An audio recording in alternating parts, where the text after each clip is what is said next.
Good morning, Canada. Welcome to the weekend edition of Your Morning. I'm Anne-Marie Mediwake. I'm Lindsey Deluce. And I'm Kelsey McEwen. Thanks for starting your weekend morning off with us. Listen, we have some exciting medical news in this country. Health Canada has approved a new drug that slows down the progression of Alzheimer's disease. Also coming up on the show, with more return to work policies being put in place, we're going to talk about why it's just so important for companies and employees to make more accessible and inclusive work environments. But first, a new report from Food Banks Canada is warning about the state of hunger in this country. Food bank usage has doubled in the past 6 years, with nearly 2.2 million monthly visits right across the country.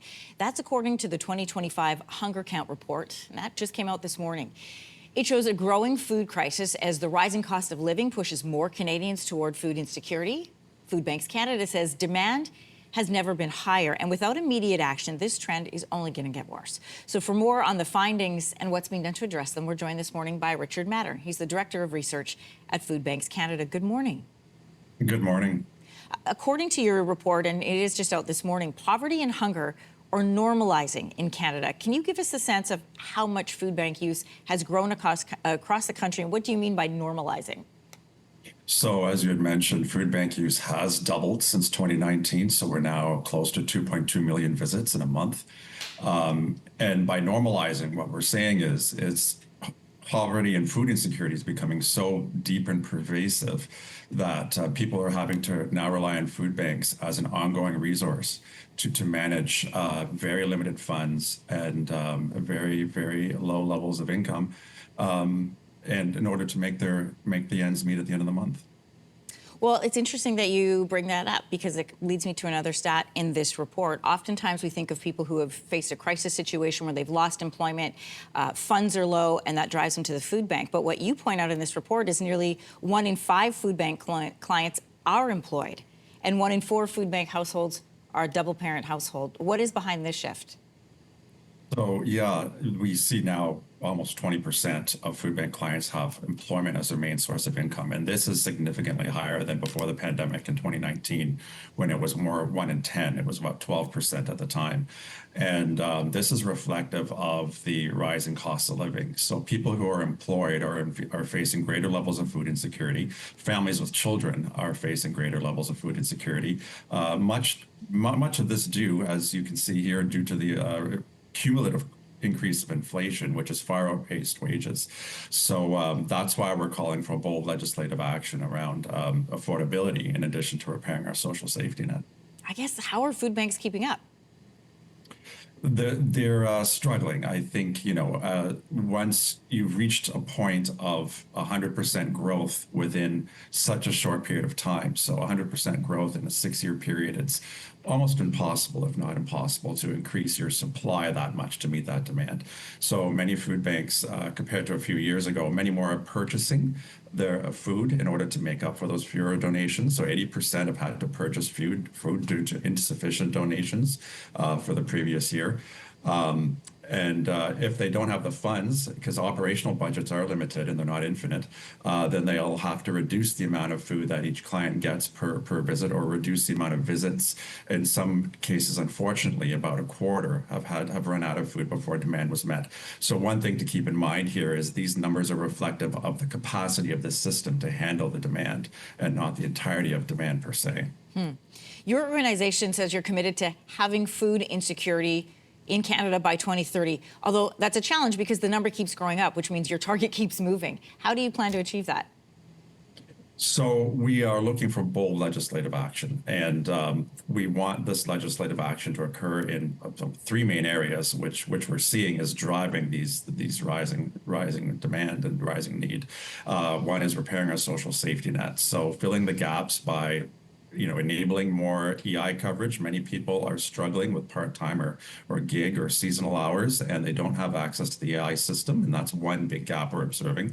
Expanding the Canada Disability Benefit, which is another key piece that was announced by the federal government, which is a very important thing to do, but we want to see that expanded and the adequacy of it increased. In addition to addressing affordability through tax credits and benefits that will help people in the rental market, which are most of our clients, and then groceries and essentials benefit, which will help people better afford food. So those are the key things that we would like to see, which we feel will make a bold, strong difference in turning these numbers around. Well, you are working on the policy side, Richard. I just want to remind everybody that you can go online right now, click and donate cash to your local food bank. It's very fast. Cash is super efficient. It helps them to buy the groceries that they need to make up for lack of donations coming in. Richard Mattern, Director of Research at Food Banks Canada. It's very easy. Go to your local foodbank.ca, make a donation. Thanks for coming on this morning. Thank you. Coming up, author Jen Sookfong Lee with her latest novel, The Hunger We Pass Down.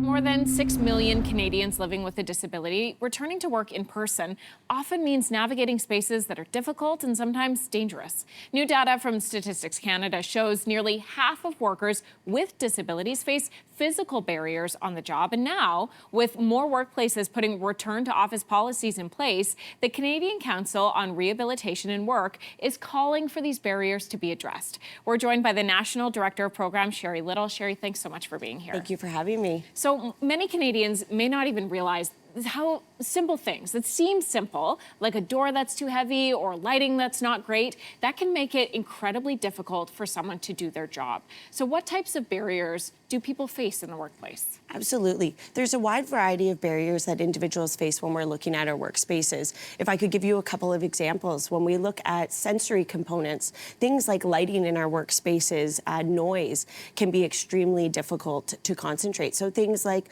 quiet rooms, noise canceling headphones can be extremely helpful. If we look at pain-related disabilities, things like inflexible work schedules, lack of ergonomic setups and accommodations on the worksite can be a big hardship for a lot.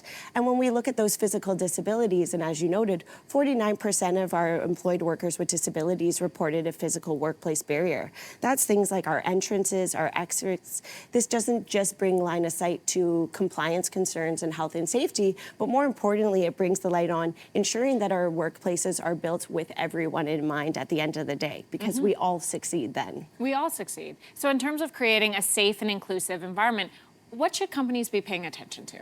Absolutely, that's a great question. So when we look at that, the first thing I can say is we need to lean into our accessibility within our physical workplace, but we also need to be leaning into our digital accessibility as well, because that's things like multiple formats in terms of communication styles, ensuring that our onboarding is screen reader friendly and can be read. Closed captioning is a huge tool that we need to be thinking about. We also need to be ensuring that we are training our managers, our leaders, our HR reps within our organizations, because that's ultimately how it becomes a component of our workplace culture. And more importantly, we need to ensure that accommodation is a welcoming conversation and something that comes up not just on your day of hiring, but throughout your employment life cycle on a whole. How do you shift an employer or a company's mindset from burden to opportunity? Yes, that's a great question. So when we look at that, the first thing we need to recognize is adjustments, accommodations are for absolutely everyone. So when we look at that, if we're allowing people to have adjustments to bring their best selves and let their talent shine at work, we ultimately are going to improve productivity, we are going to improve morale, and when we do that, we reduce turnover, we improve retention, and on the long term, we're going to ensure that we're not having overages. So it really is an investment. So it's not just the right thing to do, it's a smart business move at the end of the day. I love that, smart business move. So the CCRW released 3 key tips for building disability confidence in the workplace. Can you walk me through what these tips are? Yes, absolutely. So the first one is accessibility starts before day one. We need to be proactive rather than reactive in our approaches. The second one that we need to be doing is seeing change as an opportunity. So when we're looking at a downsizing, a change, an adjustment in our layout in a workplace, these are all opportunities to be leaning into our workplace to do gap analysis to ensure that they are fully accessible. The third one is when we're looking at those accessibility audits, we need to ensure that we're including our workers with disabilities into those conversations. If we want them to be authentic, if we want them to be genuine, then they need to be a part of that conversation on a whole. I love that you included that last point because it seems like a no-brainer, but we know how often our change is made and we're not consulted. So it's brilliant that you put that in. For employees or employers rather who are concerned about accessibility, what kind of resources are out there for them? Yeah, the Canadian Council on Rehabilitation and Work has a lot of great resources that are tailored for our employers. These are accessible on our website, so at ccrw.org, and we have our disability toolkit as well as our confidence training.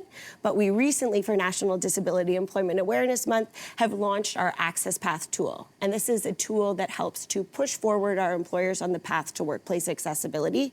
It comes with 5 assessments, and these assessments are going to benchmark you on your current workplace practices against the priority areas of these assessments.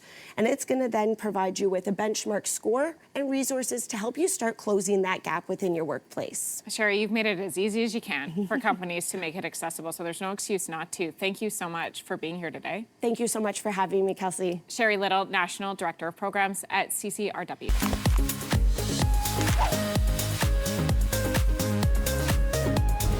She is an author known for her novels The End of East, The Conjoined, and her instant best-selling memoir, Superfan: How Pop Culture Broke My Heart.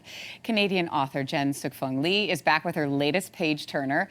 The Hunger We Pass Down follows generations of women. It starts in Hong Kong during the Second World War, flows through to present-day Vancouver. It ties together complicated mother-daughter relationships, haunted houses, and the emotional and literal demons that get passed down. Jen is joining us this morning with more on the book in studio. Good morning to you. Congratulations. Thank you. I know. You looked surprised when I said congratulations. Like, for what? Yeah, why am I here? Well, let's talk about the story. This isn't exactly a horror story, right? But there are supernatural elements to it. Describe how the word haunted takes on so many meanings in this novel. Well, I think, like, most of us are haunted by things. Like, if you've, say, lost a parent or lost a dog even, you can be haunted by sort of normal, everyday things. But I think, like, haunted takes on a double meaning sometimes if something supernatural occurs that might not be real, but then with your, like, internal trauma, they come together and then you're, like, doubly haunted, which is, fun times. Yeah, I know, honestly. But what made you want to add that supernatural element to this? I'm always interested in writing things that people don't expect from me. Like, I think people would like me to write, nice mother-daughter things that are like people are sadly playing mahjong together. But, like, I always want to sort of upend expectations. So I'm like, let's throw a demon in there. Let's do that. Yeah. That seems to be working. Yeah. Right? Yeah, it's fun. You dedicated this book to your own grandmothers. Can you tell me a little bit about them? My grandmothers were really strong women who were so concerned about their children and grandchildren's survival, and they were really hard and really difficult and strict, but they were also really loving. So I felt like that duality of, like, femininity was really important for me to acknowledge in this book, and I love them. I know. Yeah. There's something so special about that relationship with grandparents, isn't there? Yeah. Yeah. Namku Terrace. Yeah. Yes, Namku Terrace is a famous haunted house in China that is mentioned a lot in the book. Here is a photo right now. Let's talk. Well, firstly, I mean, look at this place. Super creepy. Super creepy in kind of the most intriguing way, though, right? Yeah. What intrigued you so much about it? Well, it still exists, right, in Hong Kong, and it's dilapidated. But the story is that it was used to house comfort women who were sex trafficked during World War II. And when I read that, I thought to myself, how can I not set a book there?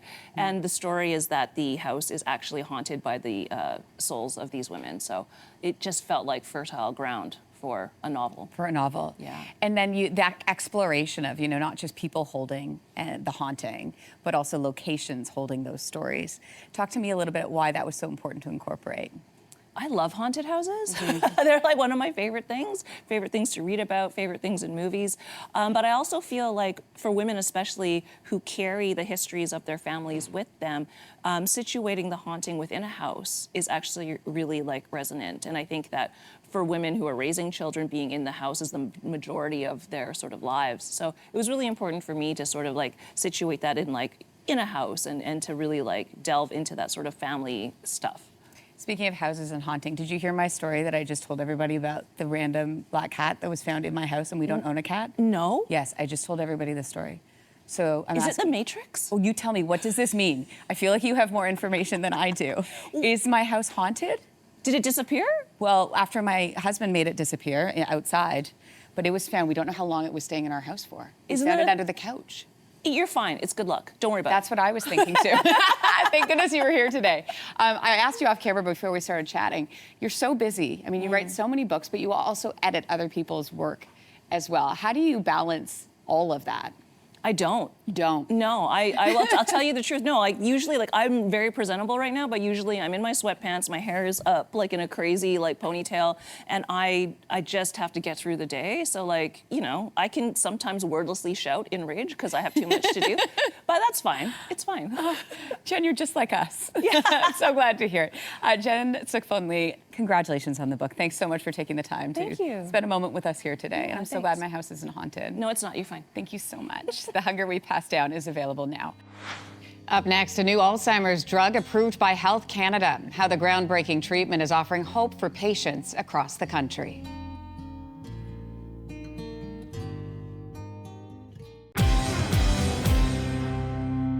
A new drug that can slow the progression of Alzheimer's disease has just been approved by Health Canada. Lecanemab is the first drug of its kind to be authorized in this country, and it's been shown to delay disease progression by 10 to 13 months. This approval has been lauded as a watershed moment, offering patients new hope. Eligible Canadians could be receiving their first doses by the end of this year. So for more on this game-changing drug, we're joined by Dr. Sharon Cohen, Medical Director of the Toronto Memory Program. An exciting morning and topic to be speaking with you about. You served, Dr. Cohen, as an investigator in one of the pivotal clinical trials. Tell us, how does this drug work? Yes, thank you so much for the opportunity to talk about it. So this is an antibody. It's a class of medicine called a biologic. It's given by intravenous infusion, and it targets amyloid protein. Amyloid is a sticky protein that is the earliest brain change in Alzheimer's. The antibody draws amyloid out of the brain and substantially clears it so that the brain can function better, and so that downstream pathologic changes that amyloid triggers are less, so tau protein and other things, inflammation. So clearing amyloid from the brain with lecanemab leads to slower progression of cognitive decline, less loss of daily function, better quality of life, and less burden on care partners. So really a big win, very important. We haven't cured the disease, but we substantially slowed it. Who's eligible for the treatment? So the eligibility is for people who are at the early symptomatic stages of disease. There are two groups: mild cognitive impairment due to Alzheimer's disease, and that refers to a group of people who have perhaps memory loss, memory complaints, and on objective testing we can see their memory's not quite right, but they are still compensating, they're still functioning, they may be working, driving, banking, doing everything for themselves. Then the next stage is mild dementia stage, where people may be dependent in some high-level tasks. They may not be doing their own banking, for example, but there's still lots of things they can do. So these are people who are early in the disease. They are living at home. They are substantially contributing to family life and enjoying their own interests and hobbies. So this is an ideal stage to prolong. Prolonging a very disabled stage, that has some questions attached to it. Prolonging life at home where people are doing well is so important and so valued. And what people fear with this disease is becoming a burden, having to move from their own home to a nursing home. So if we can delay that substantially, that's a big win. Because it is a new approval, we've got all kinds of questions, one of which is side effects.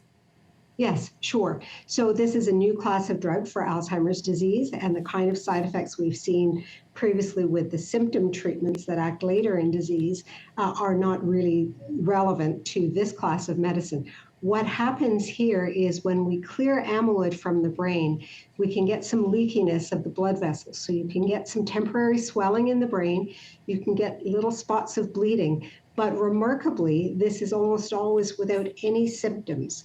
We can detect the swelling or the bleeding with an MRI scan, so we monitor, and only in less than 1% of cases are there serious symptoms that would warrant stopping the drug and really needing careful medical attention. So the vast majority of time, no symptoms, we monitor. We call this swelling or bleeding ARIA, amyloid-related imaging abnormality, and it is manageable. We've seen in other parts of the world, because lecanemab is already approved in 50 countries, we've seen that individuals are willing to take the risk of this side effect for the potential benefit of slowing their disease.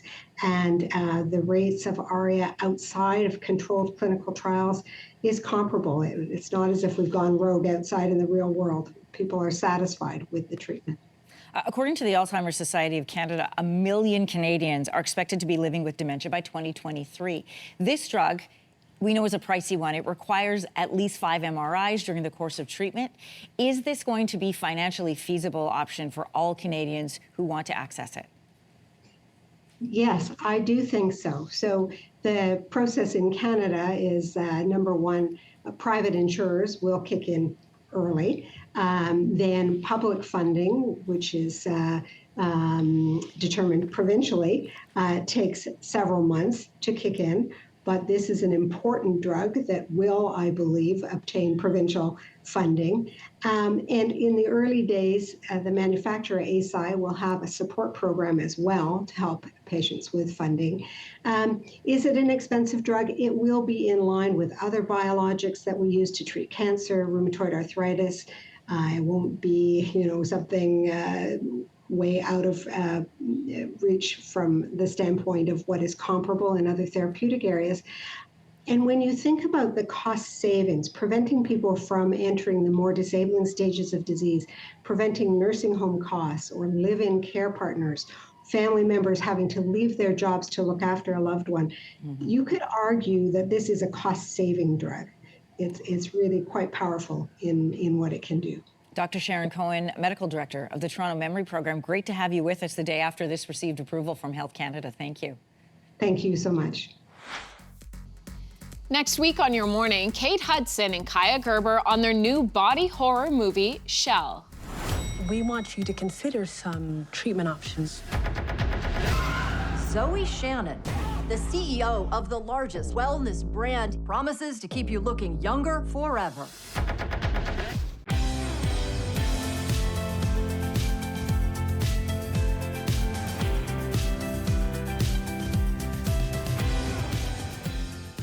Good morning, Canada. Welcome back to your morning weekend. I'm Anne-Marie Mediwake. I'm Lindsey Deluce. And I'm Kelsey McEwen. Thanks for tuning in. Coming up in a few minutes, we're going to speak with one of the children taking part in a bold new campaign raising money for Canadian kids with disabilities. And I know we are all missing baseball after the Jays lost in the World Series. So now we need to fill the void. So let's talk hockey. We're going to be joined by Toronto Scepters defenseman Savannah Harmon ahead of the PWHL's 3rd season. And speaking of hockey, our friend and colleague James Duthie has a new book out about some of hockey's untold stories. Here's that conversation.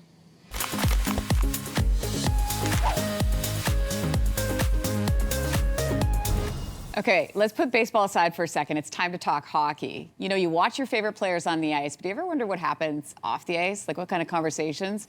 We want the stories you don't hear broadcast. Well, guess what? We've got some real beauties for you today. Award-winning broadcaster James Duthie is here with his new book, Certified Beauties, more of hockey's greatest untold stories. Good morning. Thanks for being here. Congrats on the book, by the way. Should have really written a baseball book probably this year. I was saying, you set up a desk, a table outside the Rogers Centre with your book. That would work. That would work. That would work. This is the second Beauties book. It is, Second yeah. Beauties I book. wrote one during COVID, and Yeah. I sort of found there were more stories that I hadn't told. So I just love this, though. The whole concept is so awesome. I mean, we hear about alligators, we hear about hangovers, missed flights, rookie fights. Right. How does this process work? Do you have all these stories locked in, or are you going around and digging for the goods? a bit of both. Sometimes I'll call hockey people, hockey players, you know, the biggest stars, the biggest characters, and just say, you know, tell me some great stories. But quite often, and one of the reasons I wrote the second book is when I wrote the first book, I started hearing from people saying, why didn't you have this guy in the book? Why didn't you have this guy in the book? And that led to a lot more stories. And I think, you know, I read a ton of hockey books growing up, and there's a lot of great biographies, but you get 2 or 3 great stories in there, and the rest of it is sort of the life story. And I said, why don't we cut that out and just have the great stories? Like if we were sitting in a bar with whoever, Sidney Crosby, Wayne Gretzky, whoever, We just said, tell us your favorite story. That's what the book's about. We often joke about there's a whole other show that happens on our show. Our show's the 3-hour live show, but it's what happens in the commercial breaks. This is kind of like the commercial break show. Right. Meaning like that's my next book is behind the scenes of your morning. That's right. It's already happening. Beauty's 3. Beauty's 3. Which is kind of fits. Oh, I like that. You mentioned Sidney Crosby. He wrote the foreword of this book. I'm going to read a little bit of what he wrote. He said, "No sport breeds better stories than hockey. We tell them constantly on team buses, long flights, over beers after a game." What do you think it is about hockey that breeds these great stories? You know, I asked, Matthew Tkachuk has a chapter in the book, and quite a few of the stories I got in this book were like pranks that they play on each other. They love that. And I sort of said to him, you know, why do you do these juvenile things that are funny as heck? That's right. But, you know, you're grown men. And he said, the hockey season is so long and it's so grueling that you have to do something to make you want to come to the rink on a practice day instead of doing the same thing over and over. You have to do something that brings you joy in the dressing room. And so that's why I think they do a lot of these relentlessly silly but endlessly funny things to each other. And that connect them all so well. I want to ask you about that idea of connection, because there are these, you know, funny and wild stories in the book, but you also include heartfelt stories, including a chapter honoring the memories of John and Matthew Gaudreau. Right. When doing that bit in this book, this chapter in this book, what did you learn from the stories about the brothers from others? Well, the reason I wrote that, first, there was so much sadness that we all felt with that story, I think, through the year. And some people would say this doesn't fit in a book of hilarious hockey stories, but I wanted to do a chapter on them that talked about who they were, so they weren't just known as, you know, these players who died in this horrible accident. Not just John, but his brother Matty, who doesn't get a lot of attention. So what I wanted to do is tell the type of stories that are in Beauties about these two guys. So I talked to 21 people that knew them best, teammates, family members, and I said, you know, tell me great stories about John and Matty, that what they were like. You know, their family growing up and such. And so I think you have some really funny stories, some character revealing stories. I kind of wanted something that their kids could read someday and say, oh, this was what my dad was like. Oh, that's awesome. Yeah. Yeah, I love that. And I love that you included that. You talked about the fact you talk to people and they say, oh, I got a great story. So were there many stories you could not include in the book? Like what was the vetting process like? Because it's a book, it's not like going on TSN. I don't have to talk about it on the panel. It was pretty good. I would say 99% of the stories they told me end up in the book. There were a couple where the guy finishes and I go, yeah, I think I'm going to leave that. I think I'm going to leave that one out. But for the most part, I do have to clean up things once in a while. But it's funny. People after the first book were saying, oh, my 6- and 7-year-old, he's reading them as bedtime stories at night, and I started to sweat profusely thinking about some of this. There is, a few bad words in the book and the odd bad content, but, for the most part, there's Roberto Luongo, by the way. That's one of my favorite stories in the book. Darcy Hordichuk, there's a great story about Marty Biron fighting Ray Emery, but Darcy Hordichuk, who was on the injured list in Florida, captured an alligator that he thought was going to eat his neighbor's dog. And on the way they were going to drop it off in the Everglades and release it. But he decided, why don't we stop at Roberto Luongo's house, the Florida goalie, and leave it on his porch and see his reaction. And were there drinks involved? There were no drinks involved, which is the scary thing there. The shocking part. Those are the kind of stories that people tell. It's so great. Yeah. Lastly, Jay's prediction, what's happening? Oh, it's over in 6. And the only reason I'm saying it's over in 6 is because I'm going to Game 6. Are you going to Game 6? I'm going to Game 6. I'm very excited. Because you excited. did go to a game in '92, and what happened? That was the game before they won the World Series, where they lost about 9-1. And I flew down from Ottawa and paid all this money for a ticket, and it was 5-1 after the first inning, and I was sobbing in my seat. Yeah, nobody brags about going to that game. No, so guess what? You're going to brag about going to Game 6. Yeah, I have a dear friend, Pete. He got a ticket for me for Game 6, so shout out to Pete. Shout out to Pete. I can't wait to be there. I don't get to go to many things as a fan. Yeah, that's cool. So I'm super excited just to go and, scream like everybody else. And create your own stories for the next book. Yeah, Real absolutely. Beauty. James Duthie, great to have you here. Thank you so much for having me. Congrats. Thank the book, you. by the way, is Certified Beauties, More of Hockey's Greatest Untold Stories. It's now out. A Toronto hospital is launching an ambitious fundraiser in an effort to raise $100 million for children with disabilities. I dare you to pay attention. I dare you to speak up. So October is Disability Awareness Month, and Holland Bloorview Kids Rehabilitation Hospital is in the middle of their Dare Together campaign. They are challenging potential donors to get off the sidelines and help fund better care for children with disabilities. Joining us in studio this morning is Sandra Hawkins, CEO and President of the Holland Bloorview Foundation, and a very special guest, Rayhan, who is a proud Holland Bloorview ambassador. Thank you both so much for being here, Sandra and Rayhan. Thank you. First of all, I'll ask you, Sandra, Bloorview is a Toronto-based hospital, but you are raising funds for kids right across the country. How are you going to do that? So Holland Bloorview is Canada's hospital for kids with disabilities. And recently we launched our Together We Dare campaign, which is the largest campaign ever for kids with disabilities. Wow. And we are challenging everyone, corporations, individuals, to participate over the next 2 years to help us reach that goal. And one of the best parts is all the donations are being matched, not once, but twice. So triple the impact. And we're hoping that everybody joins us to be able to make a difference. If you're looking for a place to put your dollars, that sounds like some pretty big impact. Rayhan, thank you so much for coming in this morning. I know it's an early one. Tell us what makes Holland Bloorview so special to you. What do you like about it there? Holland Bloorview is more than a place for care. It's a place where I get to learn, grow, and play through music and arts camp, robotics, and sailing. And sailing? Yes. Now, of all of those things you mentioned to me, is robotics, I think, your favorite, right? Yes. Yeah. I love robotics. Tell me what you love about it. I love the fact that you can socialize. It's not just a place where you get to code and problem solve. No. It's a place where you get to learn, and it's a place where you get to socialize, learn, and just learn people skills. And it's the first place I ever really had friends. Oh, what a fantastic memory for you, Rayhan. I love that. And now you are making friends and helping to be somebody else's first friend as well, which is fantastic. Sandra, there are more than 800,000 kids in this country that live with disabilities. What are the biggest gaps in their medical care? There are a number of gaps. The biggest is access.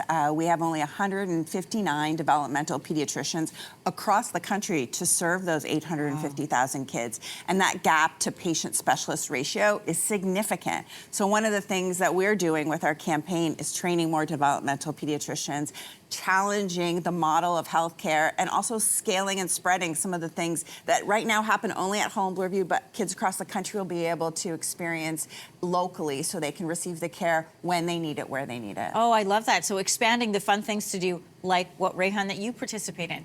I think we have some video or some pictures, Rayhan, of you doing VR. Oh, look how big you're smiling. Of you doing VR and robotics. While we were waiting to get those up for you. Oh, there you are. This is doing VR. What are you doing here? Because you're in the campaign. You're in the video.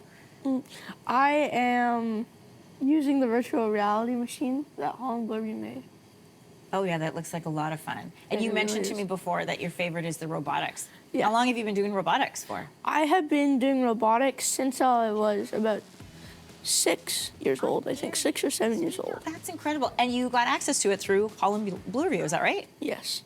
Amazing. And you probably can teach these kids so much. Sandra, I know 100 million is your ultimate goal, but what will it mean to you to hit that goal?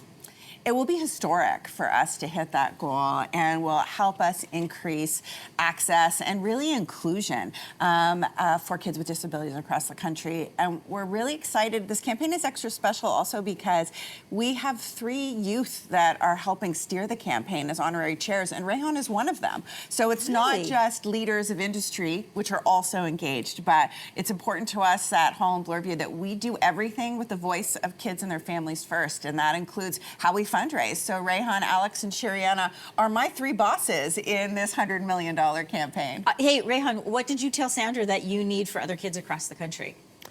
I need like more places like Holland Bloorview, so we're able to spread what makes Holland Bloorview so special. I'm really glad your voice is at the table. And Thank Sandra, you. I'm really glad that you're bringing this to the rest of the country. Great to have both of you here this morning. Thank you for coming in. Thank you. Coming up, we are in the Your Morning Kitchen with delicious fall recipes using apples.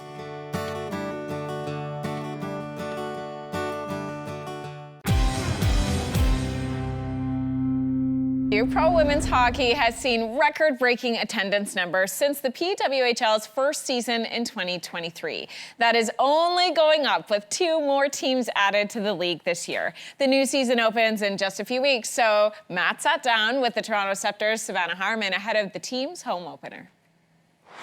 Savannah Harmon, thanks for being here. How are you? I am great. Thank you for having me. Exciting times. It's a very big year. We have lots to cover here for the next little bit. But first of all, it is going to be your first full season with the Toronto Scepters. Tell me about your expectations and your excitement heading into this new hockey season. I am very excited. Off-season has felt very long. Number 15, Savannah Harmon. I want to go back to last year. I think a bit of an emotional year, a little bit different, right? You're drafted into Ottawa a few years ago. You get traded from Ottawa to Toronto with Haley Skamura, which is, again, nice to have a familiar face. Take me through that experience, what it was like for you to, in professional sports, in professional hockey, going through a trade like that and being traded mid-season. Yeah, like you said, it's pro sport. Just was our first time experiencing it, but to have Scams with me was really, really fun. We were very grateful to be with each other the whole year, but it was crazy. We were in Toronto, supposed to be playing Toronto the next night, end up getting traded, and that's pro sports. Here, Harmon shoots. They score! All 4 of us suited up the next night, and Toronto's been nothing but welcoming. Super excited to play for this organization and excited to call Toronto home. We've seen an explosion in the popularity of women's sports. In particular, the PWHL viewership numbers have been through the roof, which is great for the first 2 seasons.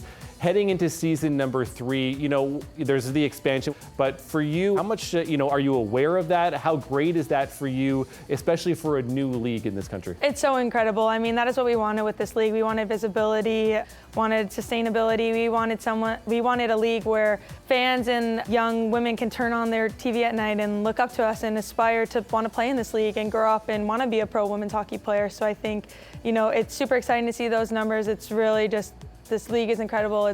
You're going to get everyone's best every night. I think that's what's exciting about it being new and, being 8 teams, well, previously 6, but just you get every game, every point is just so important. So I think this league is awesome. It's a huge year for women's hockey too, right? A lot of the schedules we were just talking beforehand about the lead up to Olympic years and what that's going to mean. Now, you're American, Team USA. I don't want to take anything away from our Canadian viewers, so they might be cheering against you at some point this year.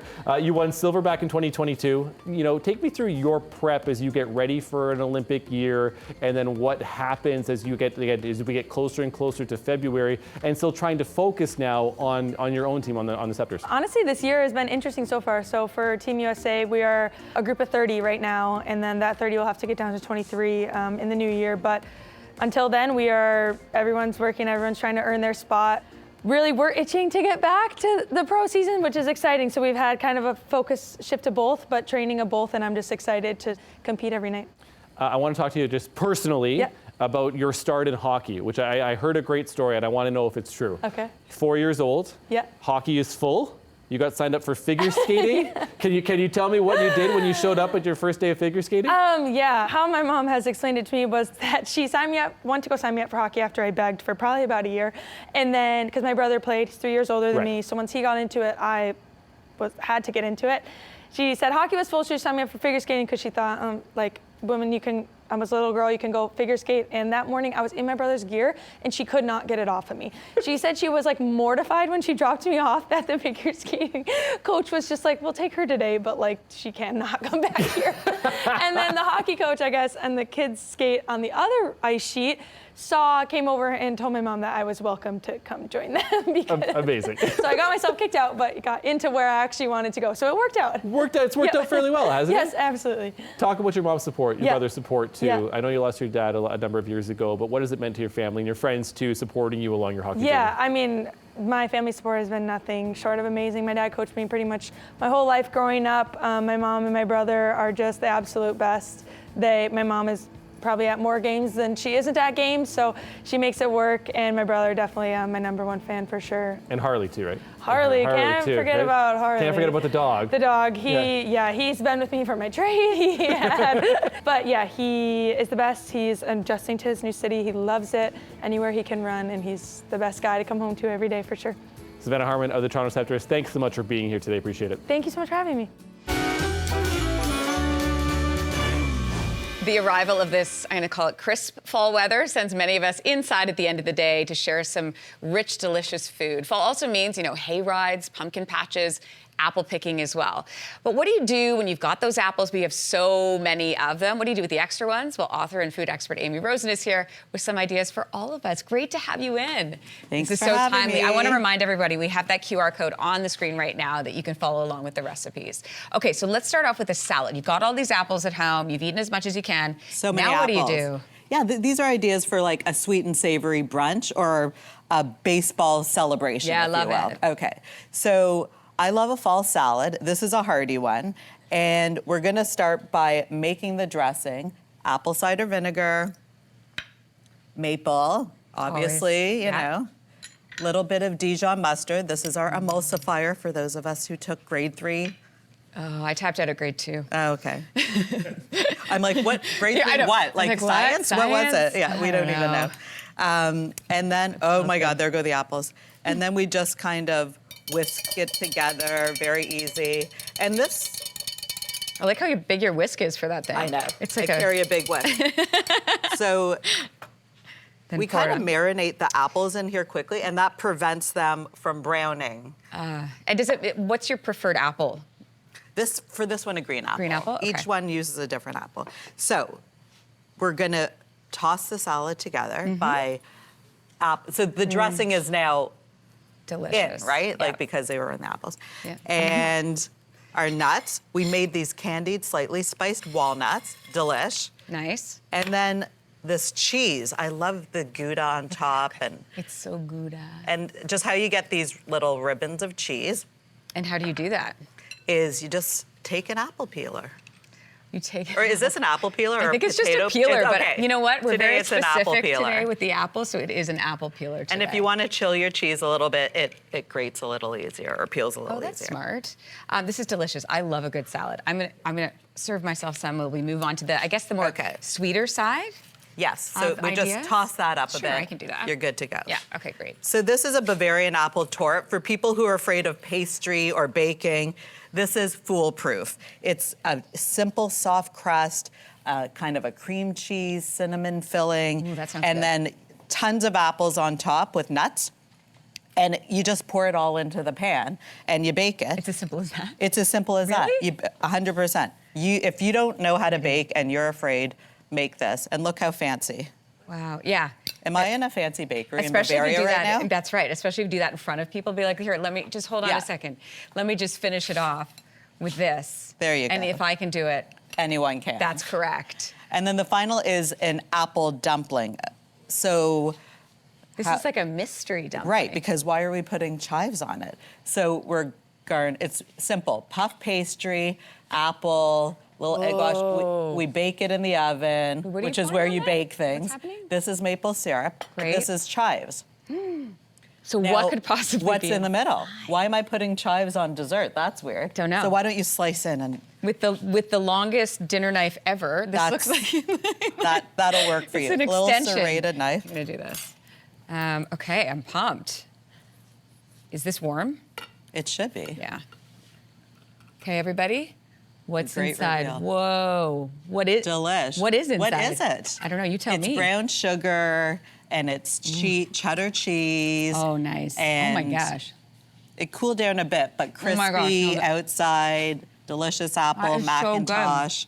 And look how cute that is. How hard is this to do? Like, That how long is will the this take you? easiest of all the rest. The salad's the hardest thing to make today, Stop. honestly. Really? I'm not even kidding. Yeah. Oh my gosh, this is delicious. And obviously a salad's not hard to make. No, these are, you know what's so nice about this, Amy, is that these are so outside the box, meaning like this especially. The fact that I would never think, well, obviously because it's not my specialty, it's yours. Well, no, just think of twists, think of flavors that go together and how to use up apples, basically. And also really like how to impress your guests with something that's not too difficult. Again, those recipes are the QR code that you can scan right now.